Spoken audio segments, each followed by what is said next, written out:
Joining us. I cannot believe it's February already, but quite glad after we get rid of those January blues. Hayley, how are you, my lovely? Yeah, I'm good, thank you. I can't believe we it feels like only yesterday we did the January show. It's incredibly It is fast, isn't it? flown by. Good job, though, isn't it? 'Cause all the experts just say like it's got the most depressive Monday of the year in, isn't it? So at least that's done now. Yeah. I'm good. It's nice and springy. It feels a bit spring, doesn't it?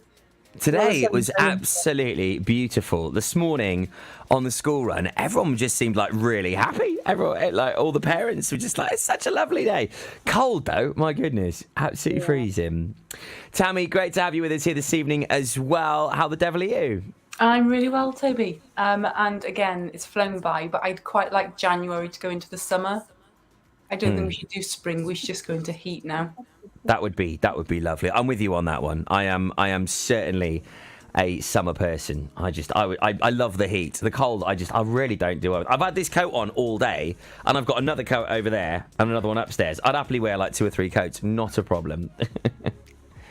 So here we are, Healthy Minds, Better Lives, the February edition, where we look at mental health, the positives, the negatives, but it's all about you and hopefully improving your well-being, your mental state, your mind, and giving you the opportunity to digest lots of information and hopefully helping you. We've got some very special guests also joining us throughout this evening. Delton Williams has been in touch. Hello, Delton. Hello, Toby. What are we talking about today? Well, we've got a very busy show on the way at 9:30 this evening. We have Tanya Bowen on discussing her challenges with conceiving and her fundraising for further IVF treatment. Also this week, we've been looking at internet child safety. We've had many experts joining us. Also with Valentine's around the corner, we've also been talking whether it's true romance or whether it's a true scam. And believe it or not, there is some mind-boggling figures that we'll talk about this evening. But it has cost banks £17 million in the last 6 months, people falling in love and then scamming them. It is truly awful, but something we'll also be talking about on today's show. Also happening later on, Carl Williams will be joining us as well, as it is Child's Mental Health Awareness Week, and him being a father as well as working with many people, we'll be looking at some of the influential information he has on a positive wellbeing and mental health outlook, especially as we look at Children's Mental Health Week. Now though, we're delving straight in with Time to Talk Day. Now, Tanya, this was Tammy. I'm going to get my Tammys and Tanyas mixed up all evening. This is going to happen. I'm going to call you T. Okay? Do you mind? Is that okay, Tammy? T. Right, T. You're my number one T. Time to Talk Day. It was on the 2nd of February. Tell us a little bit more about it. What's it all about? So Time to Talk, it's hard enough to experience mental health problems without having to face judgment, shame, isolation that often surrounds them. So Time to Talk Day is all about those conversations and just realizing that they have the power to change lives. We can help support communities where we can talk openly about mental health and seek help when we need to. It's just, I'm passionate about mental health. It doesn't have to be one day. It should be 365 days of the year. But anything that raises the topic, starts a conversation, is always going to be good for me.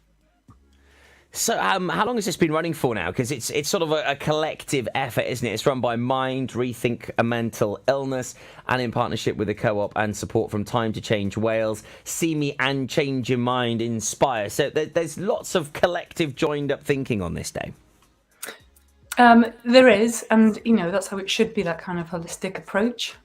And we have to realise that mental health problems are more common than what most people realise. And they do affect 1 in 4 of us. Yet we're still in society, we're afraid to talk about mental health. We can make people feel isolated or ashamed to have a mental health issue. So a day where we can talk openly, bring people together, it's really, really important. And Hayley, I believe you're a champion in one of these fields as well on this Time to Talk Day. Yeah, Time to Change Wales. I'm one of their champions. I go out to different businesses, whether it's online or face to face, and share my story. And they have a wealth of champions there with a wealth of experience. And everybody goes out and they share openly and honestly with organisations just to get those conversations flowing. And that is, apart from Christmas and New Year, I would have thought, that's right throughout the year. All businesses, all organisations can use them for free and bring in their own models. They also have a pledge as well that businesses can use, and they'll guide them, they can train them. There's lots of opportunities with Time to Change Wales. But I think it's really key having those conversations. I sort of do a 40-minute talk, and just to have people who either recognise that they're struggling and they need to reach out, or they've been through that journey and they share their story, and then within the workplace it becomes more acceptable to talk about mental health. And what I think is great about this, I'm completely with you, T number one, Tammy. That at the end of the day, it should be talked about every day. There shouldn't be that stigma, but there is an identifiable day that businesses, sports clubs, young people, different people in the community can take part, and it just allows that to happen. I mean, it's really important, isn't it? Oh, it is, and I will be playful about it, and I will say it at every opportunity about campaigns and awareness days. But again, if it brings it to the forefront of a group, an individual, a community, workplace, in school, then that's a good thing. Talking about mental health will reduce stigma. It helps people to talk freely, to support each other, and just opening up the conversation. Yeah, it's what it's all about, and there's a huge amount of resource as well on timetotalkday.co.uk. So this was on the 2nd of February. Hayley, what were you doing on this year's Time to Talk Day? I did a talk for Time to Change Wales on that day, and I regularly have conversations around mental health because of the work that I do, and I just have more conversations. I drop it in. It makes people uncomfortable sometimes to drop in the conversation. They say to me, "What do you do?" So I say I work in mental health, and you'll see people sort of, "Oh, I don't know what to do with this conversation." And it's a real opportunity to allow people to just get comfortable with hearing about mental health, because I'm the other side, so I'm not emotionally invested in it. And actually then by the end of a conversation, it brings it around and they start to feel comfortable, at least listening to it. And, the aim is really to get people talking, a dual conversation, isn't it? But yeah, having lots of conversations about mental health. And that's where it all starts and hopefully continues. What about you, Tammy? Did you have much involvement this year? Yes, I was working with a Swansea-based charity called East, and I'm helping support them with their wellbeing policy, and they're putting their pledge together for Time for Change. So yeah, perfect timing, impeccable timing with you, Hayley. So we will have those matching T-shirts this time next year. But again, anything that sparks a conversation, whether it's in person, online, across a table, having a coffee. And it is breaking down, the stigma, like you say, of the words mental health, and making it just, I don't want to use normal, but just acceptable. I can imagine you're both quite mean at getting merchandise at these events. I can imagine you've probably got lots of shirts, lots of caps, lots of pens. But this is what it's all about, isn't it? It's just spreading the word, having those conversations, and getting people talking like we are on this show. Hi to Ruby Henderson this evening. Hello to everyone. I hope you had a good day. Yeah, it's been a very good day. Very busy, thank you, Ruby. And of course, to get in touch with your questions, your comments on anything we're discussing this evening. I know we were talking about what everyone was up to on Time to Talk Day, which was on the 2nd of February. Ruby's said she had a dance competition in Narberth today. Well, hopefully, Ruby, you did well. You did great. And this was actually talked about on Laurie's Lifestyle last weekend, on the incredible work that dancing actually does and how good it is for the mind. It does wonderful things. I don't know, Tammy or Hayley, if you know much about this, but the endorphins it releases, the feel-good factor of being together, being unified, having that choreography together. It's incredible what it can do for you. I think any physical activity that you enjoy is going to have those wonderful feel-good hormones. I think anything that brings you together, that you enjoy, that positive activity, that positive interaction, is going to make us feel good. Yeah, it does do something quite special. I know Carl Williams, obviously been a gym owner and PT specialist. He can't join us till 10:30 because he's actually doing a PT class. We'll be able to sort of talk more about this and how it's important, especially in children. It does wonders for children's mental health, doesn't it? Ruby came second, so well done, Ruby. Hayley, do you sort of champion much dancing or alternate things that children can do and activities like this to get them pumped up? I think, anything. All my children are athletes to some. They've got 2 sports that they all do, and I think even that sense of teamwork, even things like gymnastics and athletics that are single-person sports, clubs will still form a team. And I think just being part of a team as well, where you're working together, where you've got that support, because particularly gymnastics, there's nobody knows how tough it is than another gymnast. So being able to have that support with somebody is amazing.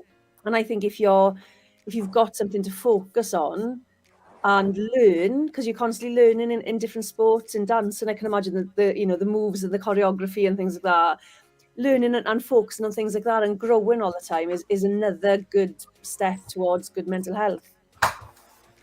Yeah, it certainly is. Does wonders for the mind, body, and soul. Does a good workout. I don't know about gymnastics, mind crikey. You've got to be incredibly flexible for that, as you do dancing. So thanks, Ruby, and well done on coming second. Congratulations. Hopefully lots more competitions on the way for you, and hopefully you'll get a first as well at some point. Keep practicing, keep at it. Don't forget, you can get in touch with us at Pure West Radio on the socials. We're live on Facebook, Twitter, and YouTube as well, so please do reach out to us. We've got Tanya Bowen on the way. An interesting topic this evening, ladies. IVF. What's your thoughts on this, Hayley? I haven't experienced it myself, but I have friends who have experienced it. One of my son's friends was an IVF baby. Lots of struggles with it. I can imagine it really has a massive impact on mental health, particularly when it doesn't work and you have to go through the cycles, maybe 2 or 3 times. That the emotional impact of those cycles must be really difficult. But I'm really interested to speak and hear more about it tonight. It's going to be fascinating. What about you, Tammy? Like Hayley, I haven't any personal experience, but I understand that infertility is often a silent struggle, and the impact it has on your emotional, physical, mental well-being. And we know that infertility causes stress.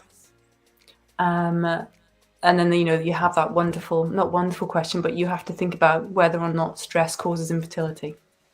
Is it that kind of hand in hand, that vicious circle? So I'm keen to listen and learn myself this evening.